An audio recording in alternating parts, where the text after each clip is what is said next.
Hi, everyone, and welcome back to another episode of KYC, Know Your Crypto. So, in my last episode, I talked about fear, uncertainty, and doubt, and FUD. And one of the recent articles published about Bitcoin was this double spend. And so I didn't mention too much about it in my last video. The entire purpose of the last video was not to go into detail about this double spend. So I want to do that a little bit in this video where we can go a bit more into detail. And in order to do that, I want to talk to you and introduce you again for people who are new to the space to Andreas Antonopoulos.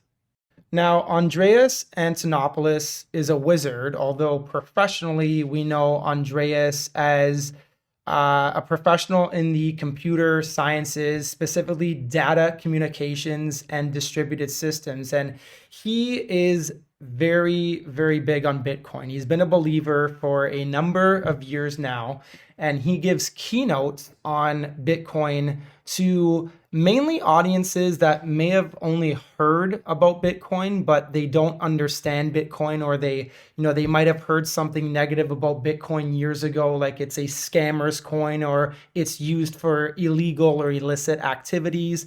And Andreas really does a great job of debunking all of those rumors and myths about Bitcoin, which I think is very, very good for the space. And certainly there's a lot of people like Andreas out there, but to date, I have not found a person who has explained Bitcoin as well as Andreas explains Bitcoin. I'm going to play a very short clip that comes directly from Andreas's YouTube channel. I will put the link of this entire clip in the description of this video. Andreas, if you happen to be watching this, I'm no way stealing your content. I just want to play this video to have people understand what you're all about. So I chose this particular clip. The question is, what is money? And this is what Andreas says. But what is money? At its very basic level, money isn't value. In fact, you use money to get things of value, products or services, but there is no value in the money itself. And money isn't a construct of authority. We seem to think that these days because all of our money comes from certain authoritative sources. Some guy with a crown says that this is your money, it's your money, and that's the authority it comes from. But what if money could be created without authority? What if money could be created simply through use? It turns out that what money really is a language. Money is a language that human beings created to express value to each other. As a language is one of the fundamental constructs of civilization that allows us to exceed what's known as the Dunbar number. Okay, so I'm going to stop right there. Again, I'm going to link the video in the description of my video here. I don't want to play too much of it, but it's really interesting to hear Andreas talk about not just Bitcoin, but about other currencies, specifically fiat, and how, in his opinion, in a nutshell, is that fiat has really failed. Because it's run and managed by governments, and specifically, with the recent money printing due to the pandemic, governments have had to print a lot more money, and that's really devaluing the current supply of fiat currency. And so that's why, in my opinion, Bitcoin has gone up in value a lot faster than perhaps it should have. And that's why a lot of people are turning their attention to Bitcoin, because as Andreas says, Bitcoin has no authority. There's no single entity, party, government that can control Bitcoin, which is why it really is so powerful. And that's why institutions and large companies are turning their attention to Bitcoin. So the double spend, Andreas went on a tweet storm. This was just yesterday. So today is January 22nd. And Andreas published this tweet storm yesterday on the double spend. And I'm going to go through that with you so that people who might have come across articles about the Bitcoin double spend, they can understand that these articles were not integral. They were written by journalists who don't understand the Bitcoin blockchain. So, quoting Andreas, he says, a more detailed explanation of the whole double spend that broke Bitcoin FUD, which was circulated.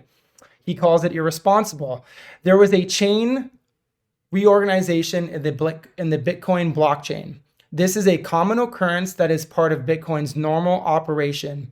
It is a result of decentralized consensus under proof of work. And for those who don't know what proof of work is, please look it up. Proof of work is essentially machines that are used to mine cryptocurrency. So in this case, proof of work in the context of mining Bitcoin. So two blocks were mined almost simultaneously, competing for the same heights, meaning that they had the same parent block and were trying to extend the chain of the same block. Only one can ever succeed in the long run. It is possible that different nodes and miners see one or the other block first and assume it is the winner. This is also normal in a decentralized consensus algorithm. Eventually, within an average of 10 minutes, another block is mined. This new block has as its parent one of the two competing blocks. Which one? Whichever one the miner saw first and assumed to be the winner.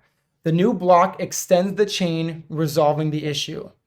Of the two originally competing blocks, one is now apparent and the other is the last descendant of a shorter chain. The chain with the greatest cumulative difficulty is selected by all. This orphans any descendants from the other chain because it is discarded. Again, all of this is normal. A one block reorganization happens every couple of weeks on average as a consequence of decentralized proof of work. A two block reorganization happens less often, maybe a few times a year. And a three block reorganization is extremely rare, and Andreas seems to think that we've never seen one before. So what happens to any transactions in the discarded block? If they are also in the winning block, then all is well. If they are not in the winning block, each node puts them back into its mempool as unconfirmed and they wait for another opportunity. During a reorganization, there is a chance for someone to attempt a double spend. Their money is not being looked at. Their Bitcoin is not being looked at right now. So there's an opportunity for a double spend. Only one spend survives. Therefore, no double spends on the Bitcoin blockchain can ever happen. That's me paraphrasing now. I'm getting a little passionate here. That's the whole point of a proof of work consensus.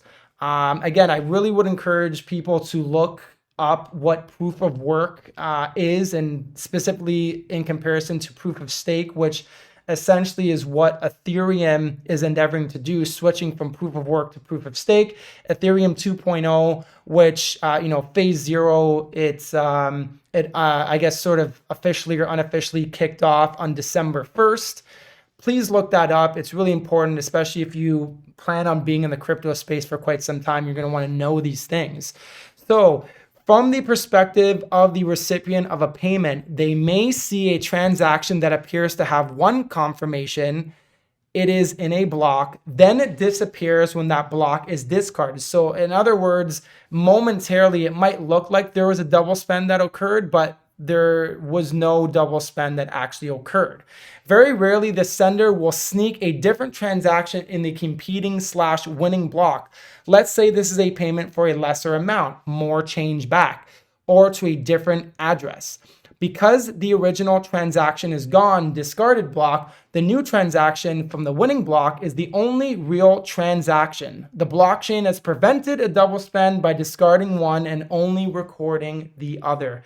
Bitcoin has been around for over 11 years.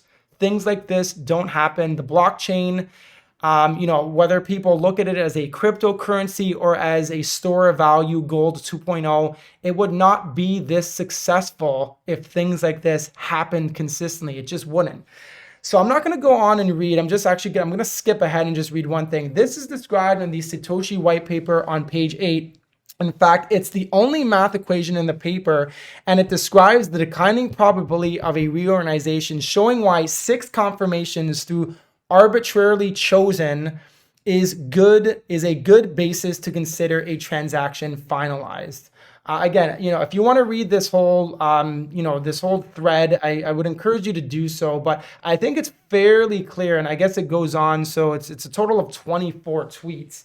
And I guess I'll just sum up the last one. Nothing weird or outside the consensus algorithm happened. Bitcoin continues to work exactly as it should. The only thing that happened is bad journalism, which we see bad journalism, which whether it's purposeful or not purposeful, it causes FUD, which I talk about in my other video, which is a joint to this video. The only thing that happened is that bad journalism, if it can be even called that. In a bubbly market, a rumor can circle the globe before it is debunked. And that's, I think, exactly what happened. I think the double spend rumor and, poor journalism coupled with the Janet Yellen announcements or quote from a supposed interview of her saying that she's going to look into cryptocurrencies and she's going to look into the illicit activity of Bitcoin. Again, in my other video, I do mention that the market cap of Bitcoin is very low, and the amount of actual dollars worth of Bitcoin that would be a part of illicit, illegal activity is just far, far less than fiat currency. So I do encourage you to watch my other video on FUD so you have another understanding of the two articles that essentially fudded Bitcoin over the last couple of days. And we also take a look at the Bitcoin chart in my last video, and you'll see that Bitcoin today has recovered. We could still be in a short-term downward trend, but ultimately I do believe that we are in a bull market, and we're still very early in this bull market. Again, not financial advice. Take, what you will from my content here at KYC Know Your Crypto. So very quickly before I end this video, I just want to talk about the next video. In my next video, I want to discuss a few altcoins. On my Twitter channel recently, I actually asked a few of my followers what altcoins I should discuss in an upcoming video. And so I got a few ideas. A few people were quite passionate. A few people actually proposed coins that I hold. And so I'm going to be doing another video very soon on altcoins to be on the lookout for, some that you most definitely would have heard of and some that you may not have. Thanks for stopping by. I really appreciate it. This has been KYC